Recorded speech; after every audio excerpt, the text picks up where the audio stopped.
Hello guys! So ito na nga, isi-share ko na sa inyo yung hidden gem na natagpuan namin sa Calatagan, Batangas. Since maraming nagtatanong at nagpi-PM sa akin kung saan nga ba to, better nagawan ko na siya ng vlog at i-share ko sa inyo. Kung hanap nyo ay masarap na food, masarap na tambayan, nakaka-relax, yung gusto nyo walking distance lang sa beach, ito na nga, the perfect one for you. Tara, samahan nyo ako.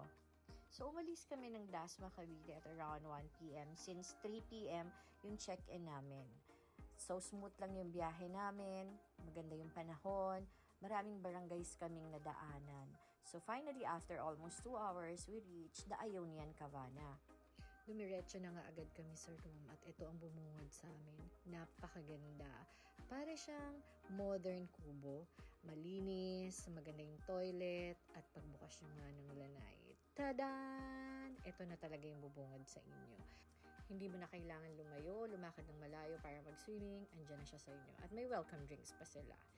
Itong sisig na in-order namin, one of the best. Ang sarap niya talaga, pero affordable. Meron din silang tambayan kung pagod ka na mag-swimming, kung gusto mong magpahangin, kung gusto mo ng chika-chika with your friends, this is their perfect spot. So may duyan din, and in front of us, ang napakagandang view ng kanilang beach. Kung gusto mong pumunta ng beach nila, papasamahan ka pa nila sa napakabait nilang guard. Walking distance lang from the resorts. And ayun nga, na-enjoy ng baby Ichay ko yung kanyang beach experience dito sa Calatagan, Batangas. Hindi mo talaga palalampasin yung beauty ng place na to. Yung background, tignan nyo naman, ang ganda-ganda. And one thing na favorite namin dito sa place na to is yung infinity pool nila na iba't iba ang kulay. May blue, may green, may sky blue, may orange. Ang ganda guys.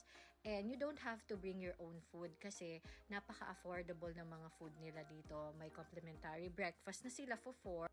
Bawal din palang magdala ng food. Sobrang na-enjoy namin yung swimming pool kasi yung water nila hindi malamig. Saktong-sakto lang kung gusto mong mag-relax. All in all, we enjoyed our 22-hour staycation here in Ionian Cabana. We check in at 3 p.m. and check out at 1 p.m. the next day. And for the price, para sa mga nagtatanong, this is so very affordable. Only 6,000 pesos. Kasama na yung 4 complimentary breakfast. All in all, napaka-sulit na nung binayaran namin kasi maganda at malinis yung lugar. If you want to book, guys, you can visit their Facebook account, which is Ionian Cabana. Thank you for watching. Bye-bye!